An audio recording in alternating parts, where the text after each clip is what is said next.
আসসালামু আলাইকুম, আপনাদের সবাইকে স্বাগতম সাইদুল টকসে। আজকে কিন্তু ভাই অনেক খুশি কজ বাংলাদেশ কিন্তু টেস্ট ম্যাচটা জিতে গেছে এবং এটা কিন্তু অনেক বড় একটা ব্যাপার আমাদের জন্য। কজ এর আগে বাংলাদেশ কিন্তু কখনোই অস্ট্রেলিয়াতে যেয়ে অস্ট্রেলিয়ার মাটিতে অস্ট্রেলিয়াকে হারাইছে, তা আবার ওদের এরকম টিমকে। এটা কিন্তু ভাই একটা মানে অকল্পনীয় ব্যাপার হয়ে গেছে। আর যেহেতু এটা হিস্ট্রি ক্রিয়েট করে ফেলছে ভাই, সো বাংলাদেশকে সুনাম না করে ভাই থাকা যায় না। আমি যদি ভাই শুরু করি, আমি কিন্তু শেষ করতে পারবো না। এত ভালো ক্রিকেট বাংলাদেশ আজকে খেলছে এবার। বিকজ দেখেন, এর আগে আমি কিন্তু বাংলাদেশ লাস্ট কবে এরকম সুন্দর ক্রিকেট খেলছে, দেখেন খেলা ভালো হয়েছে, খেলছে ভালো, বাট এরকম সুন্দরভাবে ক্রিকেট খেলা, অর্গানাইজ ওয়েতে খেলা, প্রতিটা সেক্টর দেখবেন সবাই একটা কম্বাইন্ড ওয়েতে অ্যাজ এ টিম খেলে পারফর্ম করছে ভাই। এটা কিন্তু সাধারণত বাংলাদেশের টিমে দেখা যায় না। আপনি কিন্তু দেখবেন বাংলাদেশ টিমে ইন্ডিভিজুয়াল পারফরমেন্স বেশি rather than team performance. So এটা কিন্তু বাংলাদেশ টিমের জন্য একটা বড় দিন ছিল। আর আর দোয়া করি যেন সামনের টেস্টে তো বাংলাদেশ ভালো কিছু করে। দেখেন, অনেকে কিন্তু বলতে পারে যে বাংলাদেশ ভাই তুক্কা মারছে। আমি এটাতে ভাই এগ্রি করবো না, বাংলাদেশ তুক্কা মারছে। কজ দেখেন, এই টেস্ট ম্যাচের মধ্যে ৪ দিন মোটামুটি আপনি ধরেন ১১টা, ১০টা, ১১টা, ১২টার মতো সেশন ছিল। এমন কোনো সেশনে ছিল না যে বাংলাদেশ ডমিনেট করে নাই ভাই। আপনি আমাকে একটা জায়গায় দেখান যেখানে আপনি বলতে পারেন যে ভাই অস্ট্রেলিয়া কাঁপাইছে। আমার এরকম লাগেই নাই। সো আপনি যারা বলেন যে ভাই বাংলাদেশ টুক্কা মারছে, জিতে গেছে, ভাই টেস্ট ম্যাচ কিন্তু টি-20 বা ওডিআই এর মতো না। যে আপনি একটা সেশন ভালো খেলছেন, রান করছেন, হ্যাঁ, হঠাৎ করে একটা বলার এসে আপনাকে ৫ টা উইকেট নিয়ে নিল, বাস জিতে গেছেন। টেস্ট ম্যাচ তো ভাই এরকম না। আপনার প্রতিটা মোমেন্টে খেলা কিন্তু ঘুরে যায়। প্রতিটা সেশনে কিন্তু খেলা টার্ন করে। সো আপনি যদি বাংলাদেশ আর অস্ট্রেলিয়ার সিরিজটা যদি দেখে থাকেন, ফার্স্ট টেস্টটা, আপনি দেখবেন প্রতিটা সেশনে ভাই বাংলাদেশ খাপায় দিচ্ছে লিটারালি। এমন মনেই হয় না যে বাংলাদেশ অস্ট্রেলিয়ার এগেনস্টে খেলতেছে। আমার লাগতেছে যে অস্ট্রেলিয়ার হোক বা যেই হোক, বাংলাদেশ মনে হচ্ছিল যে ওরা যে কোনো টিমই আসুক না কেন ওই মুমেন্টে, ওরা ওরকমভাবেই খেলতো। মানে ওদের মাথায় নাই যে ভাই এটা কে, এটা অস্ট্রেলিয়া না ইন্ডিয়া না হুয়েভার ইট ইজ। ওরা জাস্ট ভাই মানে কাঁপায় লিটারালি খেলছিল, জাস্ট না ব্লাইন্ডে যে যে আসবে আসবে ভাই, আজকে আমরা খেলতেছি, আজকে আমগোর দিন, আজকে আমরা সব কিছু উড়ায় ফেলবো, এরকম টাইপ খেলা। সো অ্যাকচুয়ালি বাংলাদেশের প্রশংসা না করে থাকা যাচ্ছে না। আর অস্ট্রেলিয়ার কথা যদি বলি, অস্ট্রেলিয়া কিন্তু লিটারালি অনেক জায়গায় কিন্তু ল্যাকিংস আপনারা দেখবেন।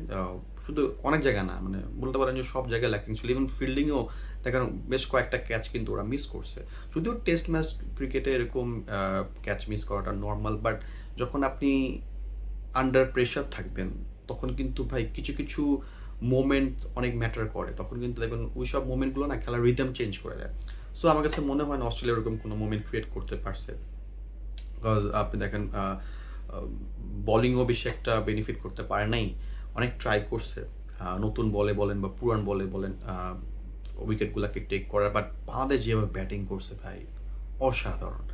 ওরা যেভাবে বুঝে শুনে ঠান্ডা মাথায় যেভাবে ফেস করছে যে নতুন বল আমি এভাবে খেলবো, আমি নতুন বলে ওরকম কোনো থাকে না যে আননেসেসারি কোনো শট নিব না, আমি পুরান বলে একটু ধরে খেলবো, হ্যাঁ, আমি পিচটাকে রিড করব, পিচ কীরকম বিহেভ করতেছে আমি ওই ওয়েতে ব্যাটিং করব। সো প্রতিটা জায়গায় কিন্তু বাংলাদেশ ভাই তাদের মাথা দিয়ে খেলছে। আর যদি আপনি শান্তর ক্যাপ্টেন্সির কথা বলতে যাই ভাই, স্পেশালি শান্তর ক্যাপ্টেন্সি ছিল ভাই অসাধারণ ক্যাপ্টেন্সি। আপনি যদি দেখেন ফার্স্ট ইনিংসে সে মেহেদী হাসান মিরাজকে দিয়ে মাত্র ৪ ওভার বোলিং করাইছে, আর সেকেন্ড ইনিংসে যে তাকে দিয়ে 33 ওভারের মতো বল করাইছে।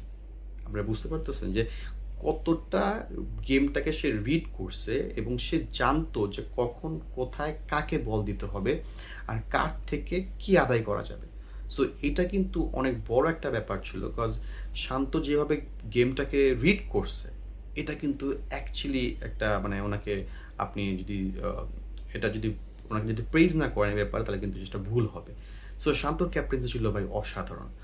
আর শুধু যে শান্ত বল ব্যাপারটা এরকমও না, আপনি যদি মেহেদী হাসান মিরাজকেও দেখেন, আমি পার্সোনালি নিজেকে বলি যে আমি কিন্তু কদিন আগে একটা ভিডিও করছিলাম যেখানে আমি বলছিলাম যে মেহেদী হাসান মিরাজে কিন্তু পারফরমেন্স বেশি একটা জমতেছে না।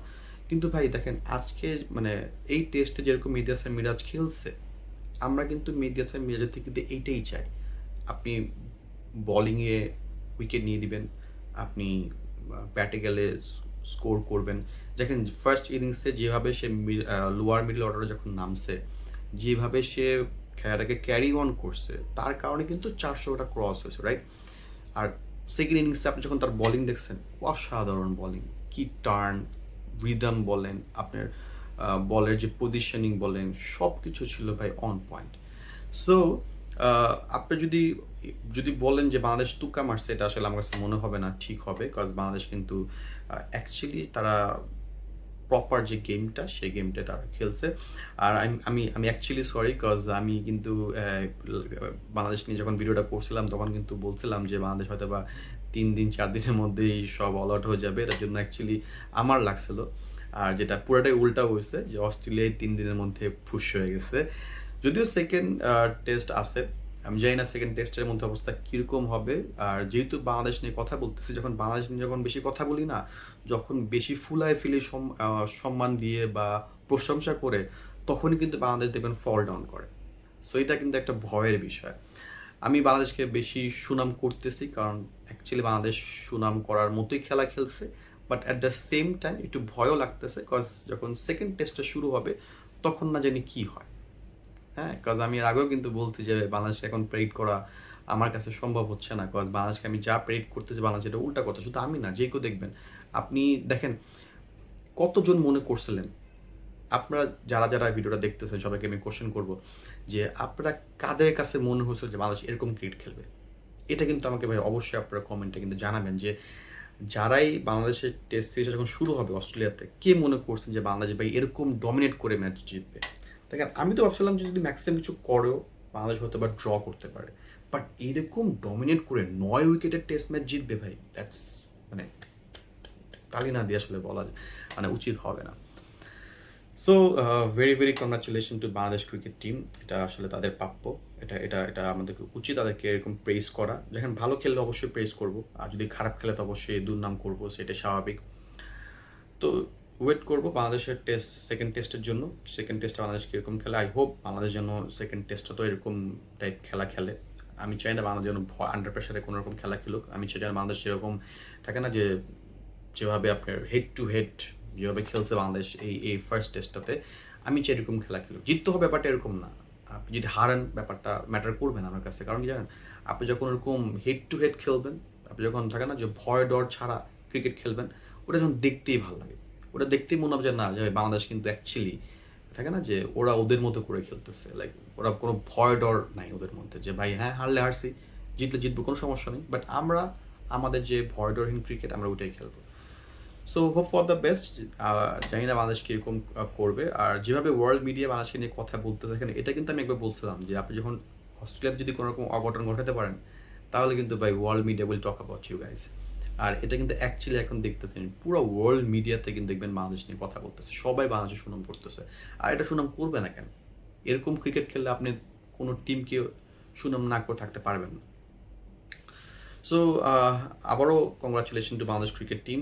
আই হোপ যেন সেকেন্ড টেস্টটা বাংলাদেশ এরকম খেলে। সো আজকে ভিডিওটা এই পর্যন্তই। আপনাদের কাছে কীরকম লাগলো আপনাদের মতামতগুলো আমাদের কমেন্ট বক্সে জানাবেন। আর যারা চ্যানেলটাকে এখনও সাবস্ক্রাইব করেনি তারা কিন্তু অবশ্যই সাবস্ক্রাইব করে দিবেন। আর যদি ভিডিওটাকে ভালো লেগে তাহলে অবশ্যই লাইক এবং কমেন্ট করতে ভুলবেন না।